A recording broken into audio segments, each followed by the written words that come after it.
Olá, meu querido irmão, minha querida irmã. Que alegria entrar na sua casa mais uma vez com o nosso programa Jornada Bíblica, um caminho de fé e vida. E hoje nós mais uma vez vamos continuar o nosso estudo das fachadas aqui do santuário, conhecendo um pouquinho melhor as passagens que foram colocadas ali para que possamos contemplar e rezar também com as Sagradas Escrituras. Mas antes de fazermos o nosso estudo bíblico, de conhecermos um pouquinho mais das fachadas aqui do santuário, da arte figurada nesta fachada, nós queremos de um modo todo particular convidar a você para interagir no nosso Instagram. Correr lá no Instagram, @Família dos Devotos.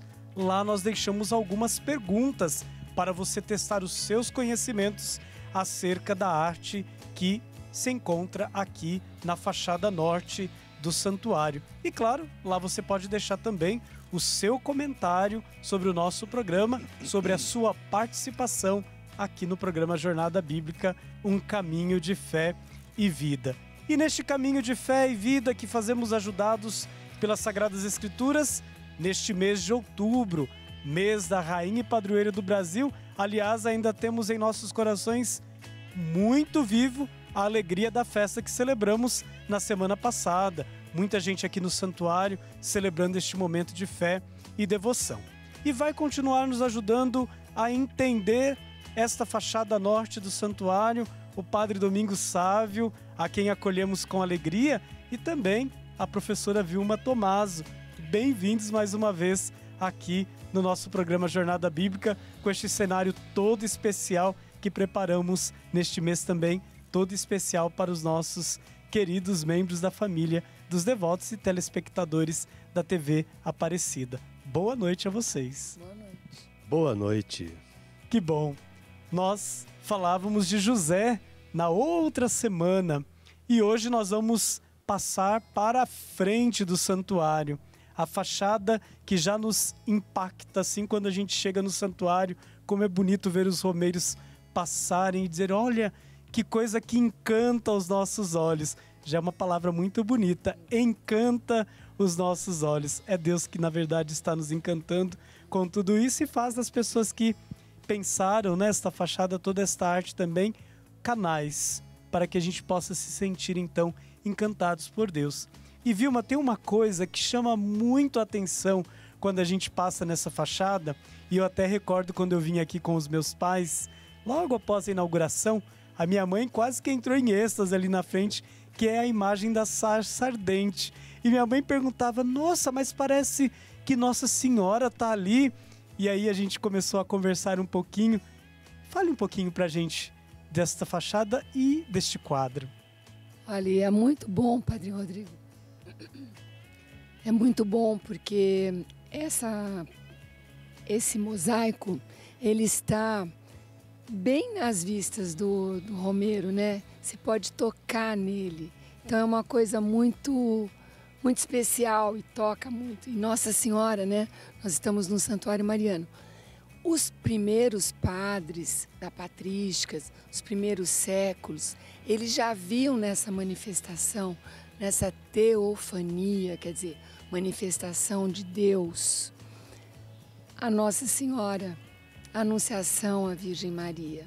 Porque nós temos Moisés, que é um homem, nós temos um arbusto, uma planta, né, que é da natureza, e nós temos o fogo, mas não é o nosso fogo, é um fogo que vem do céu.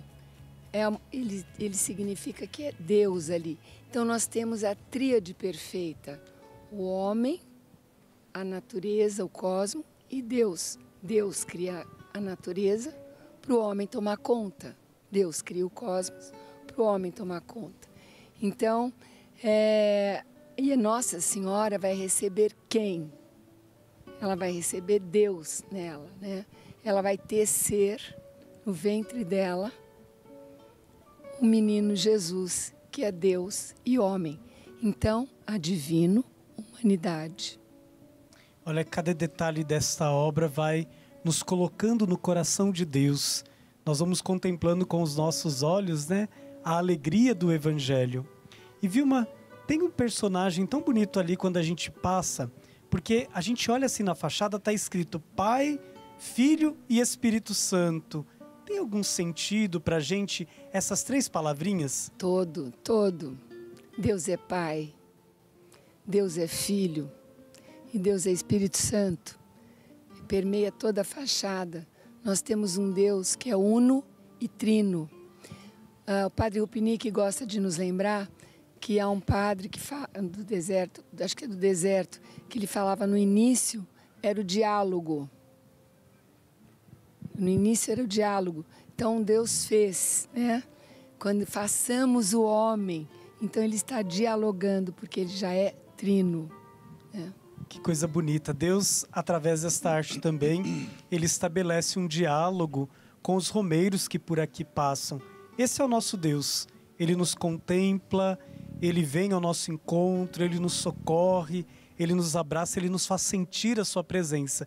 E eu penso que esta arte, né, que está aqui na fachada do santuário, nos ajuda a entender esta presença de Deus, né, que caminha conosco, que faz este êxodo também conosco enquanto somos peregrinos neste mundo. Até porque entramos na igreja pela Trindade, né? Sim. Todos nós somos batizados em nome do Pai, do Filho e do Espírito Santo. Que coisa bonita que a gente pode contemplar. A gente conversava um pouquinho de uma palavra, às vezes, que aparece, e hoje na liturgia a gente fala muito desta palavra, e não só hoje, mas nós estamos aí às beiras da celebração dos 60 anos da Sacrosanto Concílio, e essa palavra ela é retomada neste documento tão importante sobre a vida litúrgica da igreja, que é mistagogia.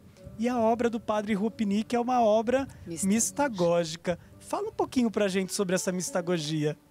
Eu falei no programa passado que essa obra não é catequética, ensinando o que é cada coisa, mas ela quer revelar o mistério. Então, Deus se revelou como Filho, né? Jesus Cristo, Deus e homem. Mas para a gente entender isso, a gente participa dos sacramentos, a gente contempla e o mistério vai se revelando a cada um de nós. Não adianta, eu acho que eu posso perguntar isso bem para o padre Domingos, eu saber toda a Bíblia de cor, saber tudo, né, padre Domingos, se o mistério não se me revelar, né? Então é isso que faz com que a gente tenha fé. Não é conhecimento só. Conhecimento sim, mas é fé também. Que coisa bonita. Padre Domingos, ali Moisés ele é figurado de diversas formas, diversas passagens da vida, né, de Moisés, da história de Moisés, nós encontramos ali. Quem é Moisés? Bom, Moisés, penso que essa passagem da sarça ardente revela bem quem é Moisés. Se formos olhar lá no livro do Êxodo, a sarça ardente está no capítulo 3, né, o início do capítulo 3. Mas já no capítulo 2, já Deus dizendo assim, através do seu livro sagrado, que ele estava vendo o sofrimento do povo no Egito. Agora a sarça ardente está totalmente ligada à vocação e missão de Moisés. Porque, quase que podemos dizer assim, como no Evangelho, o Moisés... Diz o texto que ele era pastor de Jetro, do seu sogro. E um dia ele leva suas ovelhas até o Horebe, o monte de Deus. Quando lá existe exatamente essa passagem da sarça ardente. Então Moisés, ele já era pastor. Quase que poderíamos lembrar a passagem do Evangelho, quando Jesus encontra pescadores, mas ele vai fazer pescadores novos, pescadores de homens. Então, no caso, a mesma coisa de Moisés, que logo depois, ou dentro dessa passagem da sarça ardente, interessante que Deus chama Moisés 2 vezes, Moisés, Moisés, e ele, a primeira coisa que ele faz, eis-me aqui. Se formos olhar na Bíblia, é uma constante, quando Deus vai chamar alguém para uma missão, ele chama 2 vezes. Por exemplo, Samuel, Samuel.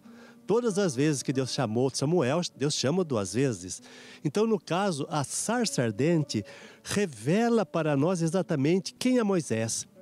Aquele que Deus escolhe para ser o seu enviado para tirar o seu povo do Egito. É Deus que liberta, mas ele quer a todo custo, e Moisés, ele apresenta todas as dificuldades de não poder ser aquela pessoa, achava tão grande a missão, mas é com ele que Deus conta, e foi com ele realmente que Deus, ao menos, começou a tirar o seu povo da escravidão. Ao menos leva, através de Moisés, até mesmo lá, quase que na divisa da terra prometida, através de Moisés. Olha que coisa legal. Tem um painel ali em que Moisés está com o cajado erguido. Né? É muito significativo. Tem algum sentido aquele cajado ali de Moisés? A gente conseguiria trazer alguma coisa daquele painel? Está falando da passagem. Isso. Olha, a passagem tem muitos significados. A gente pode ficar vários programas falando. Mas em relação ao cajado, é interessante que Deus não dá a ordem. Ele pede para Moisés dar a ordem e a água se vai. Então, é como o padre, completando o que o padre Domingos falou, é a missão dele. Então, quando ele passa a obediência, ele passa a obedecer a Deus, as coisas se resolvem. E lá nessa passagem também tem algo muito interessante. Moisés, ele foi salvo, né? No momento que todas as crianças pereciam. Ele sabia dessa passagem estreita, então o povo estava gritando, socorro, o exército atrás. E ele, com toda a calma, com toda a fé, levanta o seu cajado, obedecendo a Deus, e as águas se afastam. É tudo muito significativo. Eles passam a pé enxutos e os egípcios perecem. Por que isso? É o pecado, né? É a água do batismo que nos tira a mancha do pecado original. Quer dizer, que tudo isso já vem, quer dizer, na verdade a Bíblia é um livro só, né? Sim. Fala uma coisa só. Então, como eu falei, tem muitas coisas para a gente falar, né? É uma obra que vai abrindo muitos caminhos de reflexão. O senhor quer trazer mais alguma coisa, Padre Domingos? Exatamente, já fizemos aquele paralelo com Jesus, né, com o Evangelho. Mas é interessante que no primeiro evangelho que foi escrito, o Evangelho de São Marcos, quando Jesus envia os 12 em missão, ele diz em Marcos, não levem nada senão um cajado. Quer dizer, é a missão realmente, o cajado é o sinal da proteção das ovelhas, né? Então ali realmente é Moisés, poderíamos pensar nisso também, quer dizer, unicamente o cajado com que ele vai de fato viver a sua missão de pastorear o seu rebanho, levar para lugares onde existe vida, a terra prometida, proteger também as suas ovelhas, o seu rebanho, que é o rebanho de Deus.